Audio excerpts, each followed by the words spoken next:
but 99% of the women who are 53 and older, specifically 53, 55, 57, 59, 61, 64, in those age brackets, have been the most challenging for me to coach because the standards are unrealistically high.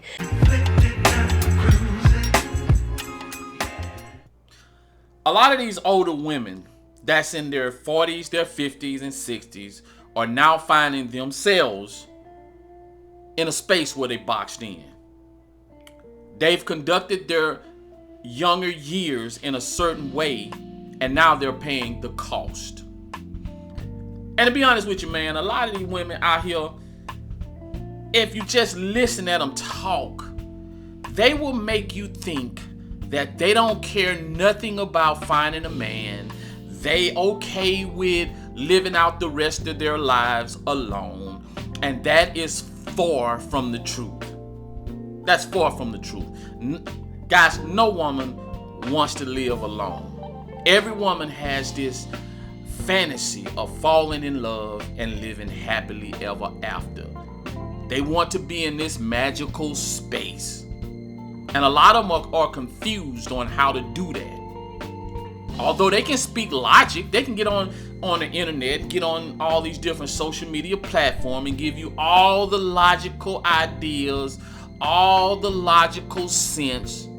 But I'm telling you right now, majority of them don't follow their own advice, and their own advice don't make sense to them when their feelings get involved in whatever situation or to whom they get involved with.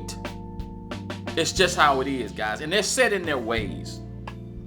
Now, a lot of older women will ask for advice, because I had a lot of women, older women, ask me, what's wrong with me? Why can't I find a man? Why do this happen? And why they won't stay? And why they won't commit? They're full of game. They'll ask all that advice, guys.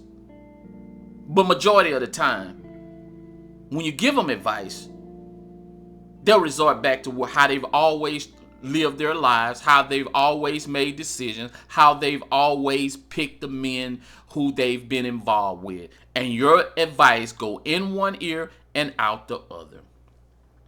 We're going to take a look at this video, and then we're going to come right back. Single women who are over 50 years old who have been reaching out to me for wife coaching tips, I'm no longer taking them. Don't pay the money through my website, because I'm just going to refund it to you. I've had a couple of experiences this week, and here's why. Most of you, not all, but 99% of the women who are 53 and older, specifically 53, 55, 57, 59, 61, 64, in those age brackets, have been the most challenging for me to coach because the standards are unrealistically high. I get that you're old school, and I get that your mom raised you to only interact with gentlemen, but most of the men who do all of the stuff that you're wanting are dead, or they're not looking for 55 or 57-year-old women. There are some younger men who do that, and you don't want an old man because he can't perform in bed. Well, the younger men don't want an older woman because some of you have arthritis, some of you have missing teeth, you have gray hair, you have grandkids. Like, you got to be realistic and balanced in your thinking.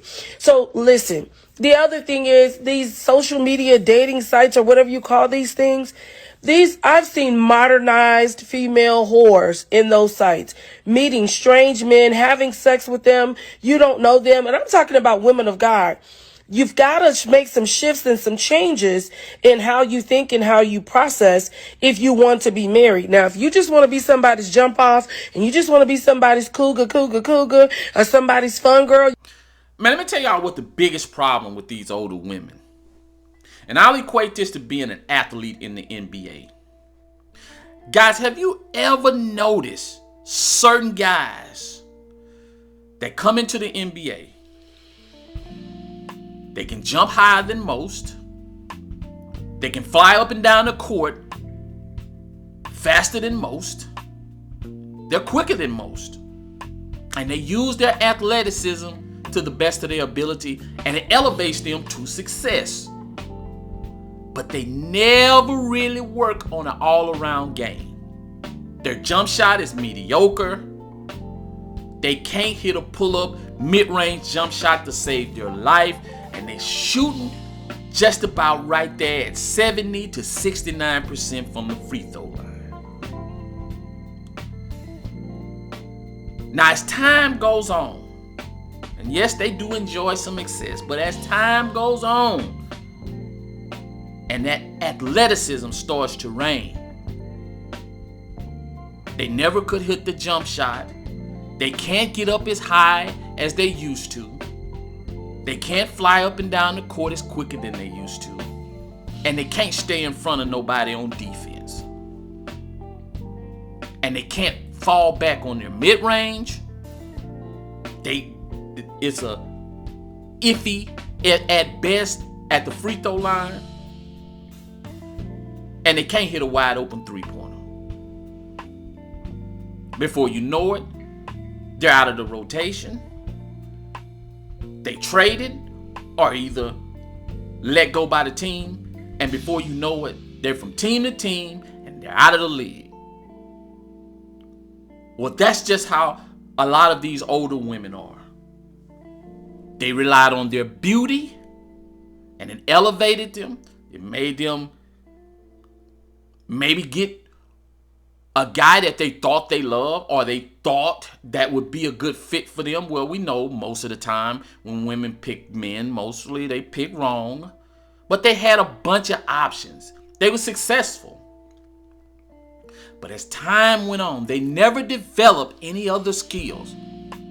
Like being a traditional woman, like most of them are ashamed to be. A lot of them didn't grow up cleaning, so they don't really keep a clean house.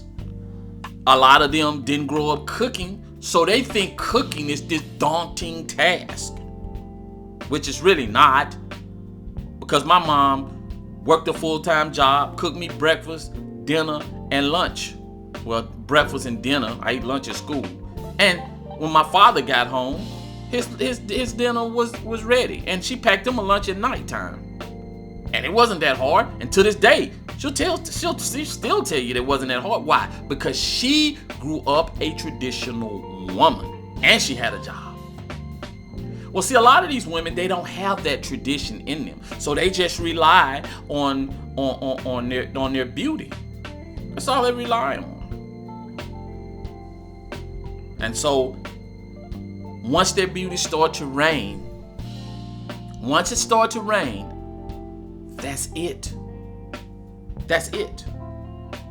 A lot of these women have too much experience. They have too much drama.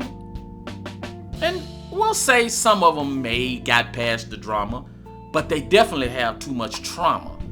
All the broken relationships, all the heartbreaks, some of them have 2 or 3 baby daddies. Some of them have baby daddies that they don't get along with. They have baby daddies that they hadn't heard from since they had sex with them to have the baby.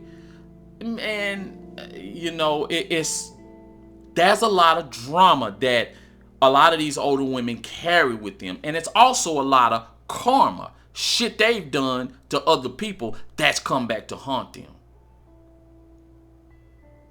A lot of them they don't know how to adjust their attitude, and not just having a bad attitude where they're outly just disrespectful. Some of them can be just as polite, be just as polite, and they can also have a bad attitude at the same time. They have this weird idea that they want to be in love and in control at the same time. And guys, a woman can't be in love and in control at the same time. It just doesn't matter. Now, well, I say it like this. She can't have the ultimate pleasure from love or being in love until she's just in a daze in this magical world and be in control. It just doesn't work, because submission means not having control. That's what submission means. Putting yourself in a vulnerable state where you don't have control.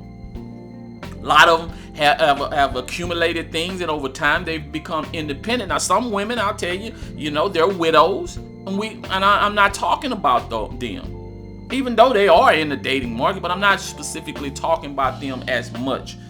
A lot of them don't take accountability. Well, I go back to this. A lot of them has accumulated things over time, and now they have the independent mindset. The independent mindset that gives them all that control, and that all that control, with all that control, and they're in a relationship trying to maneuver, and they still have lack of accountability. Because when you're a leader and you're in control, guys, sometimes you're gonna have to be accountable for the mistakes. And women don't like to take the blame. They will turn to everything except for themselves. A lot of them say they want to fix themselves. They say they want to fix themselves. They say they want to work on themselves. But they don't know the definition of working on themselves. They don't know how to work on themselves. They don't know where to begin. Some of them go to therapy, come out of therapy, and still the same way they were before they went to therapy. And it's simple to me. For a woman to work on herself, she has to understand that she needs to get to a place where she can somewhat divide her emotions from her way of thinking. Because a lot of women don't know. They don't know what they want. They don't know what kind of man they want. Only thing they know is a feeling that they know they feel when they around a man or in a relationship. Otherwise, women wouldn't fall in love with men that they don't like or they hate. Shit. Hell, you'll have a woman in a relationship and she'll be, I hate him, but I love him so much. I hate him. I just love him. I wish I could be away from him, but I don't like him. He's a bad person. He treats me horrible. Why? Because that man gave you a feeling and you don't know how you in turn fell in love with the guy. You just know how you felt. He made you feel. Because guys, I say this all the time. Just because you do positive things doesn't mean you're going to get a positive feeling. Sometimes you can do negative things to a woman and get a positive feeling from her. Simple as that. That's why guys can treat women like shit and they get women to still do anything for them. A nice guy treat them real good and they can't get nothing from the woman. So the main thing is trying to work on how to separate. You're never going to always separate, but at least get to a space where you can have some separation from your emotions and your logic. So you can think like, okay, this would be best for me, although I'm feeling something different. And for the most part, when a woman can't do that, guys, no advice is going to work. Because if you just give them advice about what to do, your advice is it's not going to stand up to her emotions, because she's influenced too much by her emotions until, she'll go along. Yeah, you right. Every time you give her some advice, yeah, you right. Oh, I'm going to do that. Man, she back doing what she was doing before you gave her the advice. Because why? Her feelings influence her. It's the influence her feeling has over her actions is very, very powerful. And the next thing is her attitude. She just gotta fix her attitude. That's working on you. Fix your attitude. And just because you talk soft with a light voice doesn't mean you have a bad attitude. And as you get older. As she gets older, you have to adjust your ideas. You're not getting the man that you wanted back in your 30s and your 20s. You're probably not going to, and what I mean by that, a lot of women think that, I don't want that type of man. No. You want that type of man that's going to give you a feeling. And most likely you're not going to get that feeling no more. You need to just try to put yourself somewhere in the middle where, hey, he's good for me and let's live my life. I don't have to be over the top in love with him. And that's how you're going to have to roll. That's just plain and simple, guys. That's just plain and simple.